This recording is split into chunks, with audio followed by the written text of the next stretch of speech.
reviewed a lot of knives, and as anybody who's watched this channel before, those knives tended towards less expensive. I'm not going to get a handful of Benchmade or any other knives, even though they're great knives and probably as great as their reputation says. I'm not going to get a designer knife.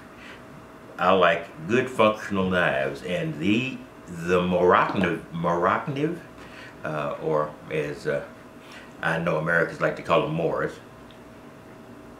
Don't know outside the general border of the states what they're called. I'm pretty sure they're probably called Mora in most areas.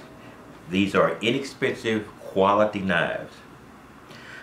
You know, we have people who make sheaves for them, either leather sheaves or Kydex sheaves. I have nothing against that, and I probably would do it, or if I had the familiarity with doing that or wanted to buy the equipment, I might even consider it myself. But there's nothing wrong with Mora in their native sleeves. Simple, plastic, and it's pretty much like the Mora itself. Functional. I think I have reviewed all these knives, but of course the packaged one, and I've also one of these two Moras, which are actually different knives. This one is basically more of a utility knife. Based on the spine here, it's a thin spine. This would be a heavy-duty knife, bordering on a knife you can use in a bushcraft sense, but it's just a heavier, thicker blade. So that basically defines these two knives. There's not a lot of difference in the size, virtually none, but you do get a difference in heft and weight.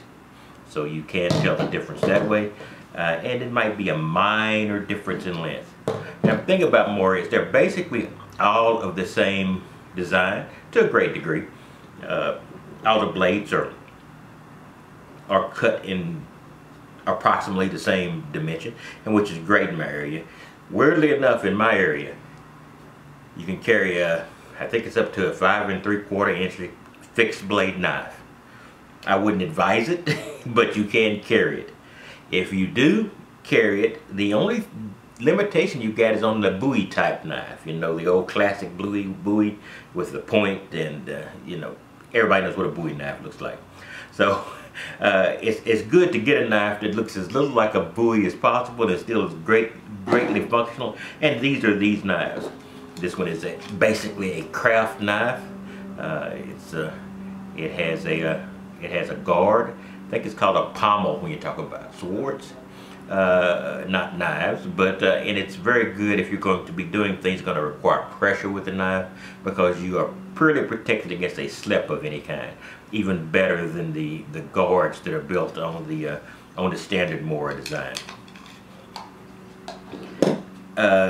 This is a even thicker blade than any of the ones above, and it is also can border on a bushcraft type knife. In fact, until I got this bushcraft knife, this may be the thickest blade I've got, and I think the bushcraft knife is no larger than this. Blade is slightly larger, and that'll come as a review comes. But basically, the Mora knives are, and the fact I've got 5. It is I have a rank of inexpensive knives. The Mora is at the top of that rank, because like I say, the price is no sign of the quality. I like the cold steel. They have a variety of designs, and both the Mora and the cold steel can get above a certain amount. They don't get ridiculously expensive mostly, but they can get somewhat expensive. I've devoted this channel to knives that are possibly in the 20 to 30 range, majority probably max at 50. So that's the range I deal with. And the fact is, all the other knives I've done, and I've loved quite a few of the knives I've done if you watch some of my reviews, and I look at all of them in the basis of what they are. But the classic form and size of the Mora are the ones that I always would. I would never mind carrying, and I think they are quality, whatever the style, and whatever the cost. So this is an unusual little presentation from me.